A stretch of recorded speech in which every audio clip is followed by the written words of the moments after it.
Hello friends, स्वागत है आप सबका नेट एजुकेशन ज्ञान चैनल पर। आज हम भारतीय दर्शन का एक टॉपिक शुरू करने वाले हैं और ये भारतीय दर्शन में पहला आज हम सांख्य दर्शन के बारे में जानेंगे। तो आइए जानते हैं सांख्य दर्शन क्या है।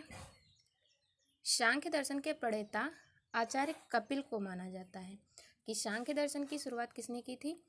ये आचार्य कपिल ने की और सांख्य दर्शन सबसे प्राचीन दर्शन माना गया है। आचार्य कपिल को विष्णु के 48 अवतारों में से एक इन्हें भी माना गया है और इन्हें विष्णु का पंचम अवतार माना गया है। सांख्य दर्शन जो है, अगर इसको हम शाब्दिक अर्थ में देखें तो सांख्य का अर्थ होता है संख्या या सम्यक ज्ञान अर्थात सही ज्ञान। ऐसा दर्शन या ऐसा ज्ञान जो हमें सही ज्ञान देता है। सम्यक ज्ञान अर्थात सही ज्ञान। संख्या, ऐसा दर्शन जिसमें संख्या निर्धारित की जाती है। संख्या किसकी? तत्वों की संख्या। इसमें तत्वों की संख्या को निर्धारित किया जाता है। सांख्य का अर्थ और इसे संख्या बताने के कारण ही इसे सांख्य दर्शन कहा जाता है। आगे देखते हैं। विवेक ज्ञान, प्रकृति, पुरुष और गंध के भेद का ज्ञान, इसका प्रतिपादन कपिल मुनि ने किया है। इन्होंने, आचार्य कपिल ने अपने दर्शन में विवेक ज्ञान, सही ज्ञान, प्रकृति और पुरुष, ये प्रकृति क्या है, पुरुष क्या है, रस और गंध के भेद के ज्ञान का इन्होंने अपने दर्शन में बताया। इन्होंने प्रकृति के विषय में बताया, पुरुष के विषय में बताया। पुरुष अर्थात आत्मा, आत्मा के संबंध में इन्होंने कहा किस प्रकार से पुरुष और प्रकृति दोनों एक दूसरे से होते हुए भी भिन्न हैं। सांख्य दर्शन के अनुसार प्रकृति और पुरुष के दो मूल तत्व हैं। सांख्य दर्शन में दो मूल तत्व बताए गए हैं, एक तो प्रकृति और दूसरा पुरुष को। ये जो 25 तत्वों की इसमें गणना की जाती है वो हैं प्रकृति की 23 विशेषताएं या विकृतियां, जिन्हें मिला करके 25 तत्व होते हैं। मूल रूप से इसमें सिर्फ केवल दो ही तत्व हैं, प्रकृति और पुरुष। प्रकृति की 23 विकृतियां हैं और प्रकृति को त्रिगुणात्मक साम्य अवस्था माना गया है। त्रिगुणात्मक का मतलब होता है इसमें 3 गुणों की महिमा बताई गई है। प्रकृति में 3 गुण कौन से होते हैं? सत्वगुण, रजगुण, तमोगुण। जब इस सृष्टि का निर्माण होता है तो सृष्टि के निर्माण में प्रकृति और पुरुष जो दो मूल सत्ताएं हैं, प्रकृति के 3 गुणों का जो सामंजस्य है वो पुरुष की दृष्टि पड़ने पर इन दोनों में संयोग की एक विशेषता होती है और प्रकृति के इन 3 गुणों का सामंजस्य टूटता है और इस सृष्टि का निर्माण होता है। इसमें कुल 25 तत्व हैं। तत्वों की संख्या के बताने से ही इसे सांख्य दर्शन या तत्व गणन की संज्ञा दी जाती है, अर्थात तत्वों की गणना करने वाला दर्शन इसे कहा जाता है। निरीश्वरवादी सांख्य भी इसे कहते हैं। निरीश्वरवादी सांख्य इसलिए कहते हैं क्योंकि इसमें जो ईश्वर है उसका कहीं पर उल्लेख नहीं मिलता है। पुरुष को ईश्वर जैसा बताया गया है, उसके अंदर वो सभी शक्तियां हैं जो ईश्वर में है, वो ईश्वर जैसा प्रतीत होता है परंतु वो ईश्वर नहीं है, इसीलिए इसको निरीश्वरवादी सांख्य भी कहा गया है। द्वैत दर्शन, इसे द्वैत दर्शन भी कहा जाता है क्योंकि इसमें दो मूल जो तत्व हैं प्रकृति और पुरुष, ये दो स्वतंत्र सत्ताएं हैं, इसीलिए इसको द्वैतवादी दर्शन कहा जाता है। इसे अनेकांतवादी दर्शन भी कहते हैं। व्यक्ति की वैश्विकता का आदर करने वाला दर्शन है। सांख्य दर्शन की तत्व मीमांसा। सांख्य द्वैतवादी दर्शन है। इसके दो मूल तत्व हैं प्रकृति और पुरुष। सांख्य के अनुसार प्रकृति में 3 गुण जो हमने आपको पहले बताया, सत रज तम, 3 गुणों से मिलकर बना है, अर्थात ये त्रिगुणात्मक है। ये क्वेश्चन पूछा भी गया था नेट में कि 3 गुणों की साम्य अवस्था किसमें है, प्रकृति में, पुरुष में, तो ये 3 गुणों की साम्य अवस्था प्रकृति में है। पुरुष परम चेतन तत्व का पर्याय है, आत्मा का पर्याय, इसका कोई स्वरूप नहीं है, यह निर्गुण है। प्रकृति और पुरुष दोनों ही अनादि और अनंत हैं। सृष्टि की रचना के लिए प्रकृति और पुरुष का संयोग आवश्यक है। जब पुरुष की दृष्टि पड़ती है प्रकृति पर तो प्रकृति के गुणों का जो सामंजस्य है वो टूटता है और यहीं से इसका सृष्टि का विकास क्रम प्रारंभ होता है। इसके सत्व की जो प्रधानता है, जो इसका सत्व गुण है, वो बुद्धि को जन्म देता है अर्थात महत्व को जन्म देता है। रज की प्रधानता इसके अंदर अहंकार को जन्म देता है। तम की प्रधानता इसे तमोगुण जो इसका होता है वो तन्मात्राओं का विकास करने में सहायक होता है और इस सृष्टि का निर्माण होता है। सृष्टि का निर्माण इसी प्रकार से होता रहता है और अंत होता रहता है। सॉरी, प्रकृति मात्र प्रकृति बताया गया है। विकृति ज्ञानेंद्रियां तथा कर्मेंद्रियां हैं। प्रकृति विकृत जो तन्मात्र हमारे होते हैं, ना प्रकृति ना विकृत पुरुष।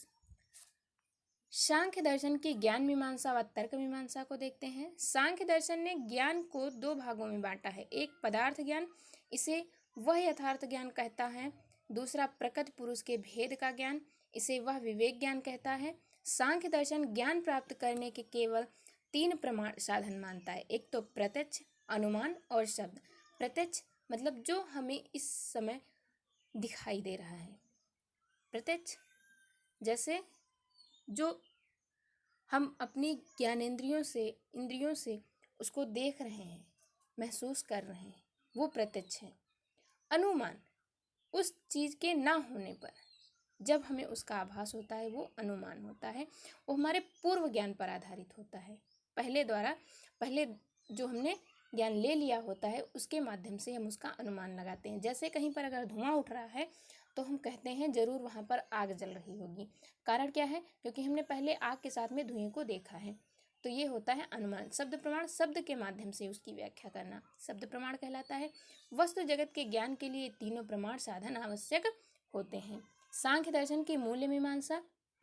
सांख्य दर्शन का आरंभ दुख त्रय की सार्वभौमिकता की स्वीकृत से होता है। दुख त्रय की सार्वभौमिकता की स्वीकृत से होता है, यानी जो 3 गुण हैं, इन तीनों गुणों की जब सार्वभौमिकता होती है तभी सांख्य दर्शन का आरंभ होता है। दुख त्रय मानव को अज्ञान के कारण होता है। दुख त्रय मानव को अज्ञान के कारण होता है। यह अज्ञान मानव के अंदर तब होता है जब वह बुद्धि के कार्य को अपना मान लेता है। दुख त्रय अर्थात जब वह बुद्धि के कार्यों को अपना मान लेता है, इस असत्य संसार को सत्य समझने लगता है, अपने अल्टीमेट ट्रुथ जो हमारा अंतिम सत्य है, मोक्ष की प्राप्ति, उसे भूल जाता है और इस संसार के कार्यों में लिप्त हो जाता है। तो उसके अंदर दुखों का आरंभ हो जाता है और ये आरंभ उसके अंदर अज्ञान के कारण होता है। प्रकृति के सत्व रज तम गुणों की अनुभूति करने लगता है और वह दुखों का भोक्ता बन जाता है। सांख्य दर्शन की मूल सिद्धांत क्या है? यह सृष्टि और पुरुष के योग से निर्मित है। प्रकृति और पुरुष दोनों मूल तत्व हैं। पुरुष एक की स्वतंत्र सत्ता है, वह अनेक मनुष्य प्रकृति एवं पुरुष का योग है। पुरुष एक स्वतंत्र सत्ता है। प्रकृति में 3 गुणों की साम्य अवस्था है, परंतु पुरुष में वो भी नहीं है। प्रकृति त्रिगुणात्मक है, लेकिन पुरुष कहता है मैं त्रिगुणातीत हूँ, मेरे अंदर वो 3 गुण नहीं है। मनुष्य का विकास उसके जड़ एवं चेतन दोनों तत्वों पर निर्भर करता है। मनुष्य जीवन का अंतिम उद्देश्य मुक्ति है। मुक्ति के लिए विवेक ज्ञान आवश्यक, विवेक ज्ञान के लिए योग साधन मार्ग आवश्यक है। मनुष्य का अंतिम उद्देश्य क्या है? तो मोक्ष प्राप्त करना, और मोक्ष प्राप्त करने के लिए हमें सही ज्ञान होना चाहिए, और सही ज्ञान प्राप्त करने के लिए हमें योग के जो साधन बताए गए हैं उनको अपनाना होगा। तभी हम अपने मन और आत्मा को एक में मिला सकते हैं और ईश्वर को प्राप्त कर सकते हैं। सांख्य दर्शन और शिक्षा। शिक्षा का संप्रत्यय। सांख्य के सत्कार्यवाद के सिद्धांतानुसार सृष्टि की रचना के संबंध में सांख्य ने सत्कार्यवाद सिद्धांत का प्रतिपादन किया। अब जान लेते हैं सत्कार्यवाद सिद्धांत क्या है। सत्कार्यवाद सिद्धांत वो है कि किसी भी कार्य में कारण निहित होता है। जब भी हम कोई कार्य करते हैं उस कार्य में उसका कारण छिपा हुआ होता है, उस कारण में कार्य छिपा हुआ होता है, तभी उसको करते हैं। जैसे अगर कोई बीज उत्पन्न होता है, बीज से वृक्ष बनता है, तो उसमें उस बीज में वृक्ष छुपा हुआ था। ये उसका सत्कार्यवाद सिद्धांत के अनुसार कि किसी भी कार्य में कारण में पहले से वो निहित था, बीज में वो पेड़ पहले से छुपा हुआ था। शिक्षा के उद्देश्य जान लेते हैं। सांख्य के अनुसार मनुष्य जीवन का अंतिम उद्देश्य मुक्ति है। शिक्षा की पाठचर्या तो उद्देश्यों की प्राप्ति का साधन होती है। इंद्रिय प्रशिक्षण पर आधारित पाठचर्या होनी चाहिए। बाल्यावस्था इंद्रिय प्रशिक्षण की प्रक्रिया चालू रहनी चाहिए। इसके साथ ही साथ मन, अहंकार, बुद्धि तत्व के विकास के लिए पाठचर्या में भाषा, साहित्य, सामाजिक विषय, पदार्थ विज्ञान, गणित को सम्मिलित करना। किशोरावस्था में अहंकार स्थायी होने लगता है। तर्क आधारित विवेचनात्मक विषय ज्यामिति को स्थान देना चाहिए। शिक्षण विधियाँ ज्ञान प्राप्त करने के उपकरण होने चाहिए। ज्ञान प्राप्त करने की विधियाँ जैसे कि अनुमान विधि, प्रत्यक्ष विधि, अनुमान विधि, शब्द विधि, उपदेश विधि, तर्क विधि। किसी भी चीज़ को इंद्रियों द्वारा देखकर उसको समझना। अनुमान हमारे पूर्वाज्ञान पर आधारित होता है। शब्द किसी भी चीज़ वस्तु की शब्दों द्वारा व्याख्या करना। उपदेश गुरु अपने शिष्यों को उपदेश के माध्यम से सिखाता है। तर्क वितर्क के माध्यम से लॉजिकली अपने छात्रों को सिखाता है। अनुशासन सांख्य योग अनुशासन का समर्थक है। सांख्य शिक्षक को आप्त रूप में देखता है। इसके अनुसार शिक्षक को अपने विषय का पंडित होना चाहिए, उसे विषय का गूढ़ ज्ञान होना चाहिए। विद्यालय सांख्य दर्शन के विकास में विद्यालय का सांप्रत्य विकसित नहीं हुआ था, वैसे भी सांख्य के वैश्विक विकास का समर्थक है।